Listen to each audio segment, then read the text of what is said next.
The next hadith, hadith 31, وعن عبادة ابن صامت أن رسول الله صلى الله عليه وسلم قال: ليس من أمتي من لم يجل كبيرنا ويرحم صغيرنا ويعرف لعالمنا. رواه أحمد.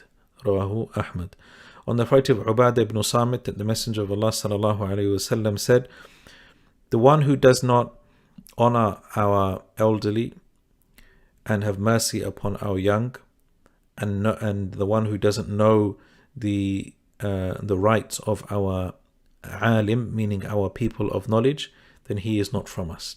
He is not from us. Laysa min ummati. Yani, he is not from my ummah. Doesn't mean that he's a disbeliever. Doesn't mean that he's apostated and left the fold of Islam. But it means that he is not from the, you can say the more elite group of this ummah. He is not from the closer circle of believers, those who are upon the specific way of the Prophet ﷺ and the righteous. Because, as you know, the ummah comprises of the righteous and the not so righteous, as-salihun wa-talihun.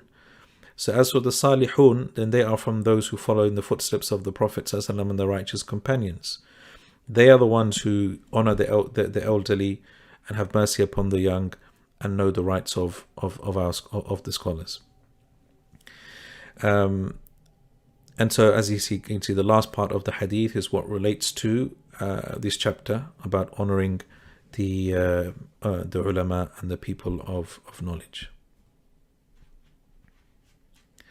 And one of the ways that in this day and age that people can honor the people of knowledge is observing the etiquettes of learning.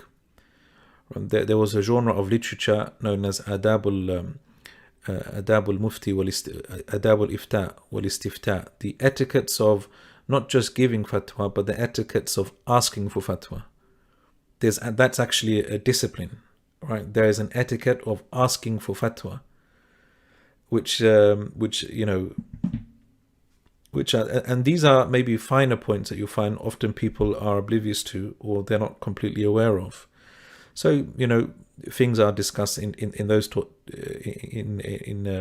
in those particular books. You find adab relating to whether it be the sort of time of the day that you ask, or the how many times you ask, or even what you ask for, even as well. Like, there's even an interesting discussion about whether it's appropriate for a layperson to ask for the specific evidence for a hukum. And that's interesting. I mean, why would that be an issue, you might think? Some scholars, they even say that that's not from good adab, because number one, it makes it seem as though that the mufti, or the one who's giving the answer, he's not reliable. That he might come out with an evidence which is from thin air, right? So you have to, the question has to ask for the evidence. Or secondly, some even say that it's not appropriate because, it doesn't make sense for him to ask, because he might not understand the way that the ruling has been derived, right? It's like going to a chemist or a doctor and say, okay, can you prescribe me a medicine? But I want to know the ingredients in the medicine, right? And I want to make sure that they're okay. Now, I suppose some people do that in this state. So anyway, but that's just a side point that I mentioned to show you that, there are etiquettes when it comes to asking for fatwa and asking for knowledge.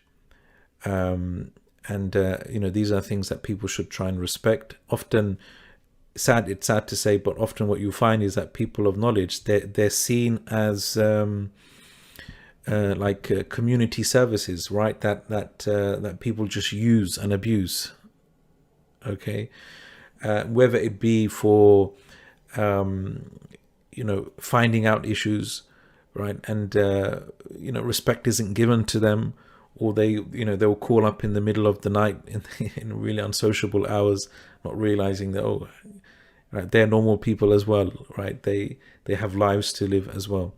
So people should try to respect the people of knowledge, understand their position and the importance and the important role that they play within the community. Try to support them, and of course wish well for them.